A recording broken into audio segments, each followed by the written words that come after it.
The San Francisco 49ers are probably the toughest team on the New York Giants 2023 schedule, so let's find out more about them.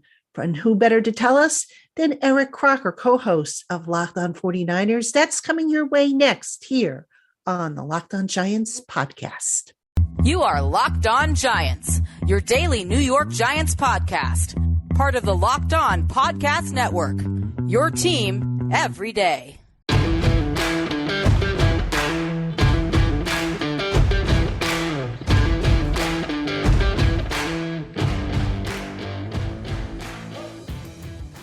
Today's episode of the Locked On Giants podcast is brought to you by LinkedIn Jobs. LinkedIn Jobs helps you find qualified candidates that you want to talk to faster.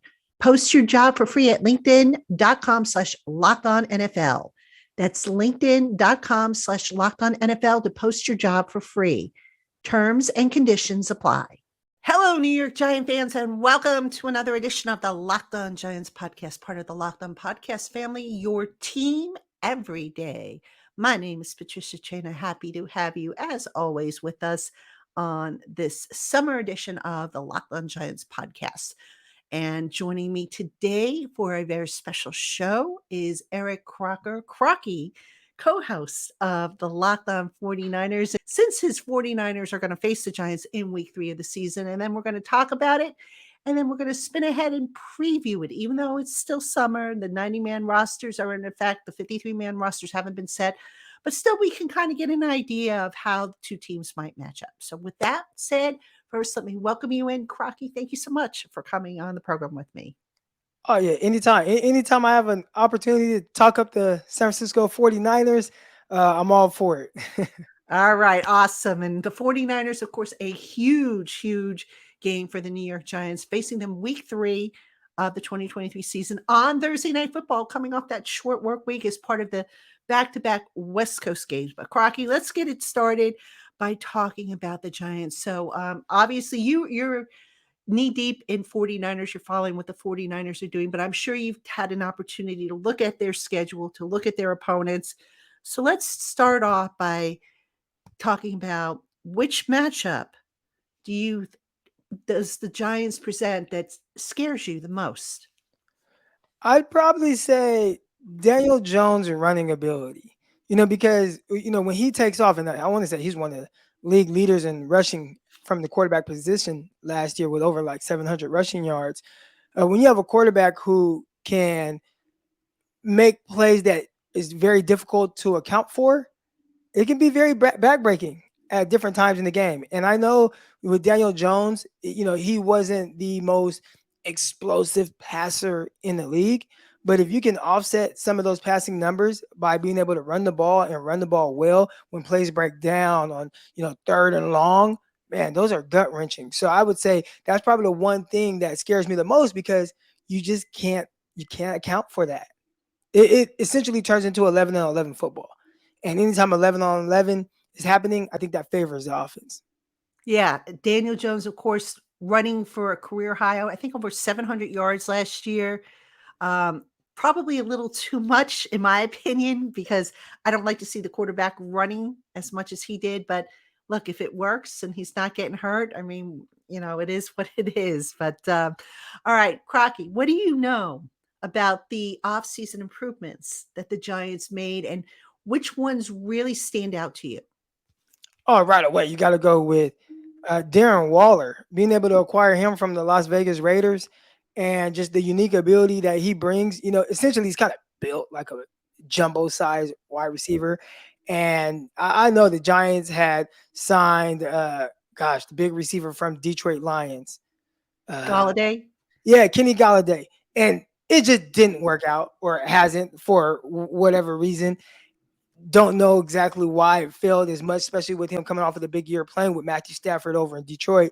But now you have a guy who's able to line up in multiple spots. He can line up outside and dang near run routes, or be able to win like an outside receiver. He can line up in the slot and be a big mismatch for some of those nickel defensive backs. And even if there's a safety on him, he wins the body positioning from that standpoint. And then if he lines up with attached to the line of scrimmage with his hand in the dirt, he's a mismatch on linebacker. So being able to have a guy like him that wins at all levels in different ways, I think that's big time. So that was a huge acquisition for the New York Giants. What about on the defensive side and take into consideration, draft picks as well? I mean, what do you know about that? And where do you think, the Giants could get the upper hand on the 49ers? I would say probably on the defensive line for them. You got big guys there. I want to say the Giants run like a 3-4 when you see kind of Leonard Williams and you see Dexter Lawrence. And I really like Dexter Lawrence coming out. And I want to say, was he the Odell Beckham pick? I think the Giants Yes, traded Odell. he was part of part of that trade. Yes. So they've done an amazing job with him. And then, just Kayvon Thibodeau continuing to grow as a pass rusher. With the 49ers right now, the offensive line, it's kind of weird. You do have the big dog, Trent Williams, and everybody knows that he's really good. But outside of Trent Williams, it starts to get a little weird. You have Aaron Banks, who started last year. He was a second-round pick out of Notre Dame.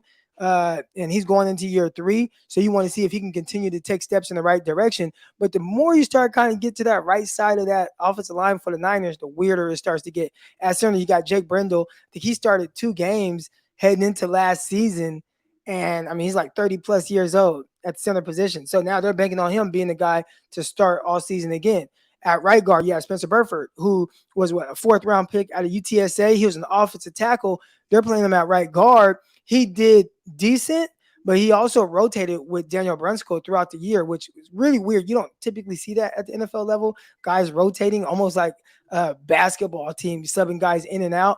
And, you want to see, can he kind of take that next step and really hone in at the right guard position? And then at right tackle, you lose Mike McGlinchey, who his play could be up and down at times, but I thought for the most part, fairly consistent. Well, there is no Mike McGlinchey, and now you have to lean on Colton McKivitz, who at different times played decent, but he's never had to be a long-term starter for the 49ers. So, from the center on, from that right side, you don't know what you're getting. So when you have a big defensive line like the New York Giants that have an edge rusher like Kayvon Thibodeau, and again, continue to take steps in the right direction, I think that's one thing that can be a little scary for the 49ers. Hey, Giant fans, if you run a small business, you know that these days, every new potential hire can feel like a high stakes wager for your small business. You want to be 100% certain that you have access to the best qualified candidates available, don't you? So that's why you want to be sure to check out LinkedIn Jobs. LinkedIn Jobs helps you find the right people for your team faster and for free. I myself have used LinkedIn Jobs to find aspiring writers and editors for the Giants Country website that I run over at SI's Fan Nation Network. And the process is not only super easy, but a big time saver. All you have to do is add your job and the purple hashtag hiring frame to your LinkedIn profile to spread the word that you're hiring. Simple tools such as screening questions make it easy to focus on candidates with just the right skills and experience so that you can quickly prioritize whom you'd like to interview and hire. So don't spend time sorting through endless resumes and dead-end leads. Put LinkedIn Jobs to work for you today for free by visiting linkedin.com/LockedOnNFL. Terms and conditions apply. All right, this is more for the 49ers, a what do you know question, but what do we know about the quarterback situation there? How's that playing out? I think we know that Brock Purdy will be the guy as long as he's healthy. And he earned that right. He played extremely well down the stretch last year, winning every game that he was able to finish, including coming in for Jimmy Garoppolo in the Miami Dolphin game. So, Brock Purdy, he's kind of this spunky guy. And I think we know that he's a gamer. He's a good leader. He can be aggressive at times, maybe too aggressive for his skill set. He's not the most physically gifted guy, but when he plays within who he is, he plays very well and is very efficient and had I think PFF charted him as like a record-breaking completion percentage between the yardage of 10 to like 19 yards. Like he was terrific. So, can he keep those things going? Can he keep the turnovers down? Those are things we don't know, but what we do know is he'll be ready to start week 1. That's the feel right now. Okay. I mean, and if he's not ready to start week 1, what's the fallback plan? We don't know. You hear all kind of different things, and I wish I was able to be in Santa Clara with my feet on the ground to really watch OTAs and see how Trey Lance looks, see how Sam Darnold look. It depends on who you talk to. You hear kind of conflicting reports, I guess, most of which said that, Trey Lance is the second string quarterback right now, and they didn't see anything that suggests otherwise. But if you listen to guys like Ian Rappaport or what's the other guy? The little guy. Can't think of his name right now. Schefter? Yeah, Adam Schefter, right? I have all these names going through my head, and you guys got to forgive me. I took a lot of hits to the head playing football. But Adam Schefter, for whatever reason, they believe that Sam Darnold has some kind of upper hand. That hasn't been the sentiment I've gotten from any of the 49ers beat writers, but maybe they're hearing it from somewhere. I still, if I had to bet, would say that Trey Lance would at least be QB2. And if Brock Purdy, for whatever reason, which again, he's headed on the right track right now. I think he's headed down to Florida today to continue working on throwing. He's progressing there. But if there's some kind of setback for whatever reason, I would assume that Trey Lance will be the guy. What about the Giants offensive line, which is still a work in progress? We don't know who the left guard is going to be. Looks like the Giants are going to have a rookie center, and that 49er pass rush, which really makes me nervous. What do we know about that matchup as it stands today? I think the 49ers, they've really kind of gone off a reputation, especially last year as being this team with this terrific pass rush. I did not think that the pass rush played well last year outside of Nick Bosa. Nick Bosa is Nick Bosa. And whatever you think of him in your head, when you think of Nick Bosa, that's truly what he is on a play-in, play-out basis. But outside of him, they had to get better. And they went and they signed Javon Hargraves. They obviously have Eric Armstead. And I think playing the Hargraves inside next to Armstead would be tremendous for them in that interior.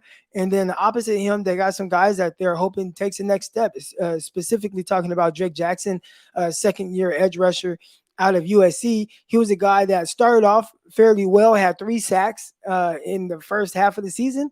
And then after that, he kind of tapered off to the point where he ended up being a healthy scratch down the edge of the season and just kind of faltered out. So can he take that next step? I talked about Kayvon Thibodeau. I think he had a better rookie year than Drake Jackson, but can Drake take that next step to where they can count on him to be that tremendous pass rusher opposite Nick Bosa? That's still a question that remains to be seen. But I think if he does do well and take that next step, I think a lot of people are going to be in trouble because, again, you got Nick Bosa, you got Javon Hargraves, who is like one of the best interior pass rushers in the league. You have Eric Armstead, who plays exceptionally well when he has that counterpart in the middle next to him, and then Drake Jackson. So that would probably be a nightmare for a lot of opposing offensive lines. What about the mood of the 49ers? I mean, they came within one game of going to the Super Bowl last year. The Eagles knocked them off. I mean, what's the mood around there? I got to think that that's still a bitter taste in their mouth. I mean, how are they responding, and are they on a mission to just destroy whatever gets in their way this year? I think the 49ers right now, they're probably tired of getting close. This is a team now that has been to 3 out of the last 4 NFC championship games, and that's including the Super Bowl as well. And I think they felt like they're a quarterback away, and it still feels like they're kind of a quarterback away. Now, again, you asked what we know about the quarterback position. We do know that Brock Purdy is a starter. How is he going to play for an entire season?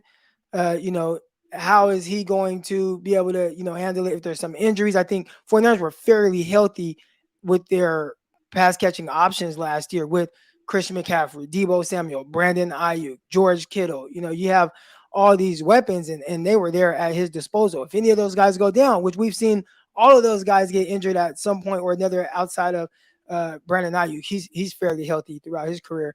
But, if you do lose a guy or two, are you still able to keep this team afloat and still push to win a championship? So that's something that would probably be difficult for any quarterback, but, specifically him, because I felt like he kind of leaned on some of their abilities, with run after catch, et cetera.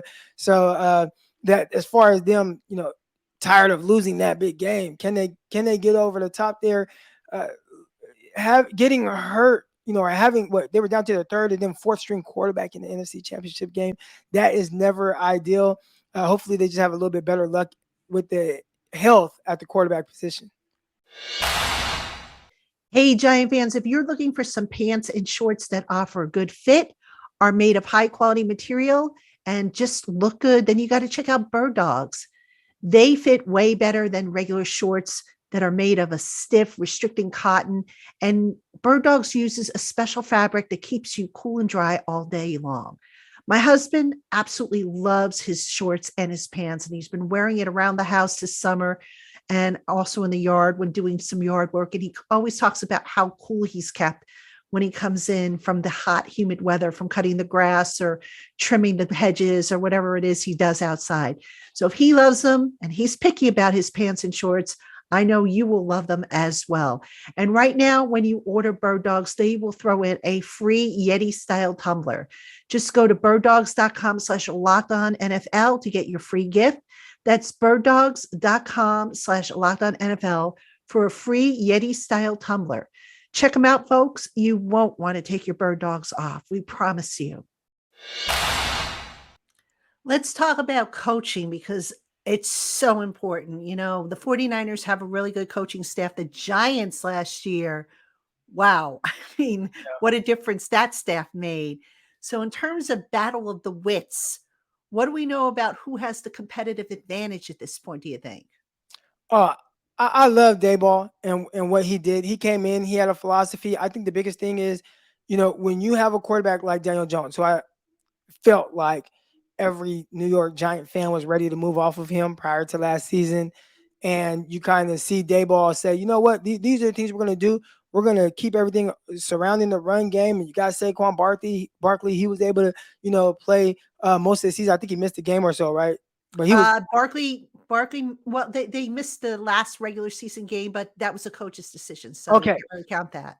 Right. So, I mean, as healthy as he was, you hope he does that again. But as long as he does stay healthy, we know the dynamic ability that he has as a runner and as a pass catcher as well out of the backfield. So, I think for Daniel Jones, it's now him. We talked a lot about taking that next step, whether it's, guys like Drake Jackson or, Kayvon Thibodeau. I think the bigger step that needs to be taken for the New York Giants is probably Daniel Jones and what the coach has been able to do to kind of slowly add to his plate. I saw this in 2011 with the San Francisco 49ers. They hired a guy by the name of Jim Harbaugh, and they had a quarterback who everybody's like, get this guy out of here. And that was Alex Smith at the time.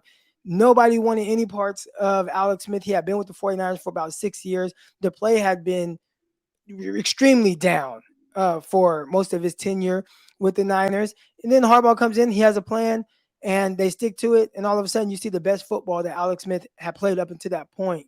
And I think for Daniel Jones, we saw that in year one. Now in year two, can he become more efficient and more of a threat as a passer throughout games? And obviously with the threat of his legs, I think that's a recipe for success. He can sling it. I think he has a good arm. I think now with some of the added weapons that they have and the emergence of my guy, Isaiah Hodgins, I'm excited about what he's doing over there in New York. But adding more weapons as well. Paris Campbell, he's a guy that can, really fly. And I think Slayton's one of the more underrated receivers in the league with some of the ability. If Jones continues to develop, in the right areas, I think you'll see more of those guys really start to take off. In terms of matchups, where do you think this game could be won for the 49ers? And where do you think it could be lost for the 49ers? I think for the 49ers, because of how good the roster is, and it is terrific. I mean, they have one of the best rosters in the league. It can't be disputed. The game will typically be won or lost with the quarterback position. And I think for the 49ers, it's having someone just don't screw it up. Don't turn the ball over. I think, when Jimmy Garoppolo was there, he won a lot of games with the 49ers, but a lot of it was don't turn the ball over or don't turn it over at the wrong time. And as long as you don't do that, you'll be fine. We saw Brock Purdy come in and kind of take that to the next level where, you start seeing the uptick in points for the 49ers. Part of it was that defense. I mean, they were taking the ball away at a high rate. I think they doubled their average turnovers per game when Brock Purdy took over. So you saw that as well. but I think it's ultimately going to come down to being able to take care of the ball and being able to continue to be efficient in that 10 to 19-yard range, as well as efficient on third downs. And if Brock Purdy can do that, then the game will be won. If he can't, then that's where it starts to get a little weird, especially for a team that has such a talented roster. All right. And then outside of, the quarterback position, when you look at the 49ers roster, and again, I know it's still taking shape, where has this roster made the biggest jump, and where are you still a little nervous about this roster going in outside of the quarterback position, maybe? I would say that they made a big jump in the interior with Javon Hargraves. I mean, like that was just a huge signing because I think that was a weak point. A couple years ago, they drafted Javon Kinlaw, and Kinlaw he's been out most of the time. He's had terrible injury luck. I wouldn't even say luck. He came in with a bad knee, and it continues to kind of give him problems. So that's where they improved the most, and I think overall, when you improve that area and what it kind of does for the rest of the defensive line alongside with Bosa, you should be solid. So that's where I feel like they improved, and that's going to help each level. But where I would be a little worried is probably the secondary. Now, they played extremely well, and right now PFF has them ranked as the 9th overall secondary in all of the NFL.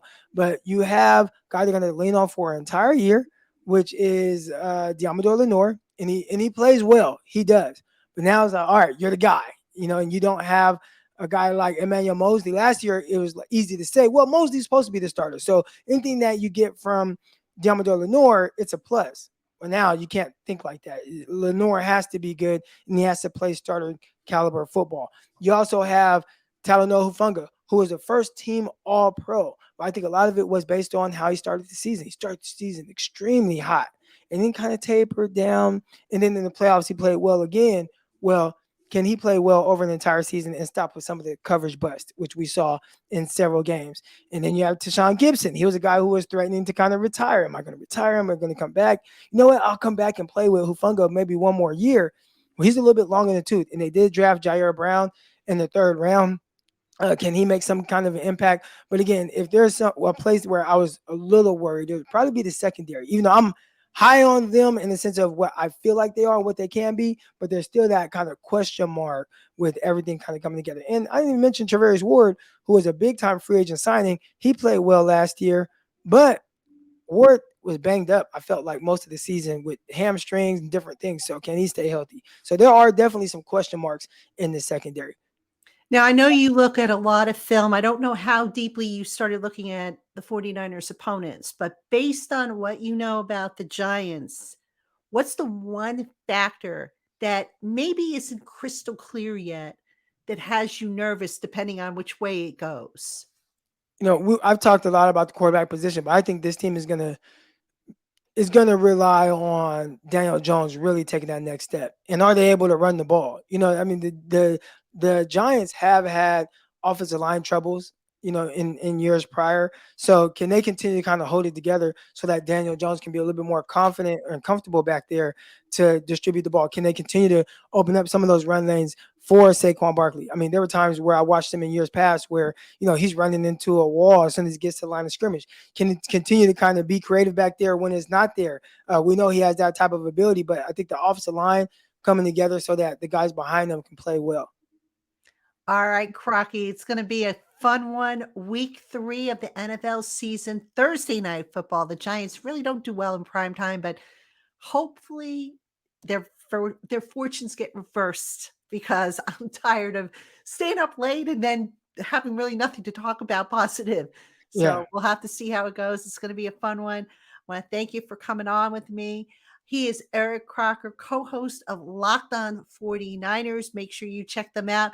We will see him as well as his co-host Brian Peacock in the season for our crossover, and that should be fun. The 3 of us getting together, hopefully, to talk about the game once we know a little bit more about the rosters and the matchups and so on and so forth.